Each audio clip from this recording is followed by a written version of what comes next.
Hey guys, welcome back. In this video, we're going to talk about my drawdown stand. I've gotten emails over the years and people have called and just kind of picked my brain a little bit on what I like in my drawdown stand and kind of a few measurements and things, and I'm happy to help with that.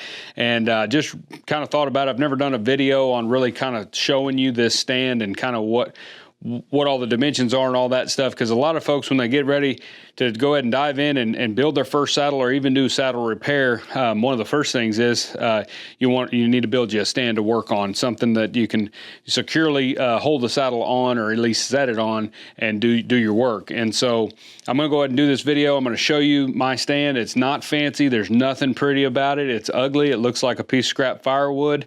It's just made out of scrap lumber that I had laying around years and years ago. I've had this stand for probably 90% of my career. Built it many years ago, but it works, and it's been modified, and we've changed some things. We've added some things over the years, and so I'm going to talk about those and give you some measurements and tell you the things that, as far as what measurements I think really matter and why I've got them that way, and then kind of go from there. And hopefully if you go to build yours, you have a little bit more information. And like I said, most saddle makers will give you some advice on them. Everybody's got their own preference as far as height and, placement and what they do and how they function and things like that. But I'm going to show you mine, and you can see my piece of scrap firewood here and get some more information on it. So let's check out the stand. Okay, so as you can see here, this is the stand. It's not, like I said, not fancy, made out of just some scrap lumber. The biggest deal on these for me when I built this one was just getting this angle right here right. And you kind of get that based on the tree that you're using. And then you can see right here, we've got quite a bit of build up right there. And that's just leather that I used to build that up. And so there you can kind of see what I did there. I just took and basically created just a layers and layers of leather there to create an area there for that tree to chalk into. So it kind of almost like a horse's back. There's a lot of different ways to do this. There's some really nice ways. If you know somebody that's got a CNC machine that's cutting out tree parts and stuff like that, you get the actual offcut off of that where they actually cut the bar out of. They can usually mirror that, and then your trees will set in there nice. I did also build up the back side of this a little bit. And that's just to take in that gap from the bottom of the tree right there, just so that stand that tree sits nice and snug on the stand. Every time I put it on the stand, it'll sit in pretty well the exact same spot. But you can do that however you'd like to do that, but just creating a pocket for that tree to sit in. Mine, I do have a screw right there just to hang my drawdown strap on. And the drawdown strap, I'll get some measurements and talk about that as well for you. But the drawdown strap is just a piece of leather. I've had that particular strap since I started, and they usually don't wear them out unless you break them. But that just hangs right there. And then we've got a crossbar there. I'm always kind of fiddling with the length on that. And then here we've just got, I just cut out a piece of steel there with some teeth in it, and then we've got our main deal here, and that's the piece that you push down. So when we chalk that in there, we can go ahead and push that in, and that'll hold it in place. And it's just screwed on back here on the bottom with just a simple hinge. Now I did later added one of these little brackets right here, and I'll show that right now and kind of show what I do with that. Okay, so we've got this is just a bolt with a little piece of metal on there just for a wing nut kind of thing where it's a little easier. We've got this bracket, it's got a nut welded in right there, and then we've got this bar, and this is just a 90-degree bar. I can slide this in here. This isn't something I came up with, it's something I've seen, and I thought it was a really good idea. And so now I've got an upright that hangs over my tree, and then I went to get my level here. So this is a laser level, probably bought it on Amazon. I honestly can't remember, I've had it for so long, but you can get them on Amazon, you can get them at the hardware store. It's just a simple laser level for hanging pictures on the wall or doing whatever you're doing construction wise. But I bought one of these. This is a Skeel brand, just kind of a cheaper I didn't want to spend a ton of money on this. And then I went to the local co-op and just got a rumen magnet. You want a pretty stout magnet, but if you go to your local feed store, cooperative, something like that, they'll usually have rumen magnets there. And I just bought one of those and then hot glued it to the back side of this level. So kind of cowboy engineered here just to have that so that I can stick it anywhere I need to on this upright piece because it's metal. The only place I ever do put it is going to be up here at the top. And so as we put that on there, and then I can physically move the upright because it does have some play in that bracket back there. And then I can also move my magnet here a little bit. If I was going to change this, I would add a plate maybe up here where you have more variability with the laser level where you can kind of move it around a little bit better. Here I only have, I guess this is 3/4 inch. I only have a little bit of space I can move there. So, but I'll do a separate video on showing how to square up a tree and how to get everything, how I get all my original lines and stuff like that. But basically I'm finding center of the horn, center of the candle, and then we're shooting a line across there because it's giving me an XY axis. And so that makes it really, really nice when you're hanging your rigging, cutting your slots for your stirrup leathers, whatever you're doing. If you need to make sure that this side is the same as this side, you can put that laser level on there and it really helps. And so that's what I do with the bracket. Like I said, that was I had this stand for many years and never had this on here, and then I saw a gentleman using this and really thought it was a great idea. So I went ahead and built a bracket, and this here had a friend of mine put this together for me, and then I just take it off whenever I don't need it and it's out of the way. And then I usually always take this out because you'll hook yourself on it walking around your stand. Now, as far as the stand goes, I'm going to give you just a couple measurements so you know relative size on this. Set that tree over there. All right, guys, so the stand, as far as the length, I'm going to talk a little bit about that here in just a minute, but the length of this stand is about 26 inches long.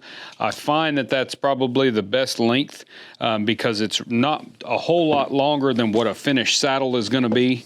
Once you've got skirts on and stuff, comes kind of to the end.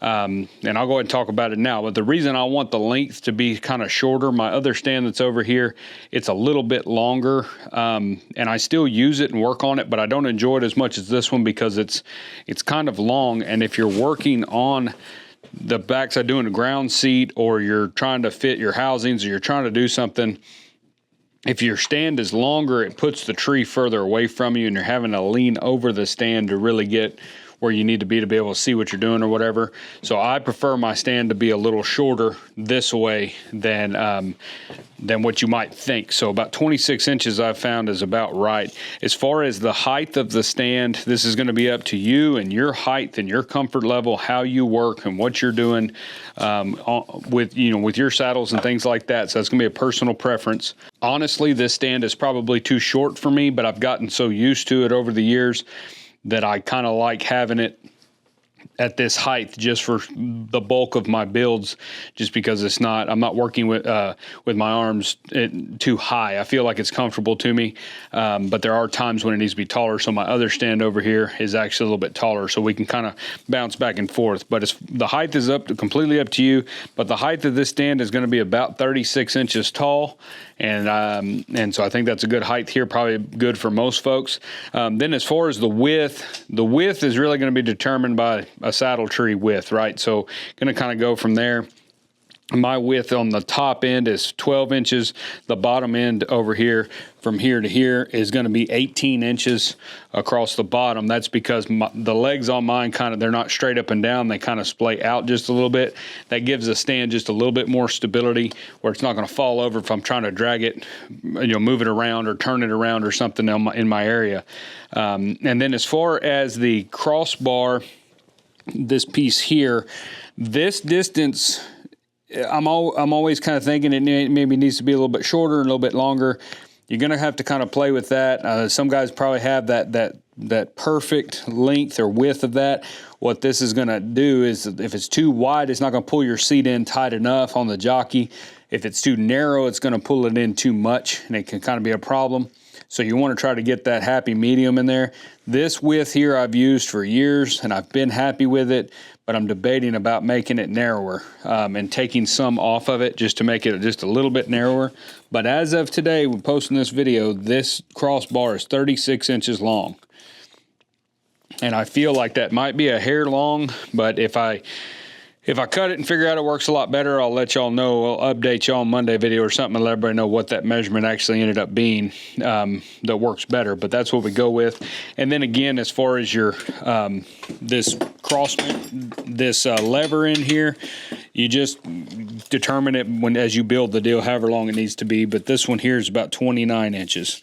And then, like I said, as far as your latch system, you can kind of do that in a number of different ways.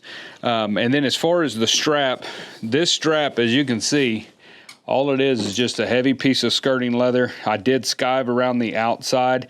It is slick side down towards the saddle. Not sure.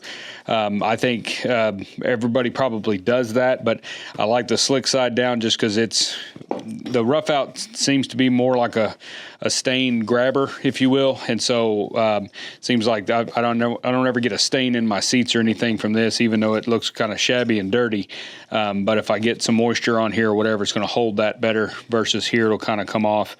So probably a reason why we do that, but I just do it slick side down, and then I skived a little bit around the edges. It's not down paper thin.